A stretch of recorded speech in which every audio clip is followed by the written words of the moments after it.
2039 সালের মধ্যে বাংলাদেশ বিশ্বের 21তম বৃহত্তম অর্থনীতিতে পরিণত হবে, আর তার পেছনে অবদান থাকবে টেক্সটাইল, ফার্মাসিউটিক্যালস এবং ইলেকট্রনিক্স খাতে বৈচিত্র্যকরণ এবং অবকাঠামোতে বিনিয়োগ।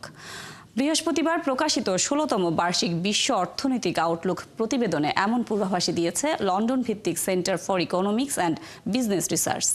সংস্থাটি বলছে, আগামী 15 বছরে বাংলাদেশের অর্থনীতি আয়তনের দিক থেকে সুইজারল্যান্ড, সংযুক্ত আরব আমিরাত, সুইডেন এবং বেলজিয়ামের মতো উচ্চ আয়ের দেশকেও ছাড়িয়ে যাবে।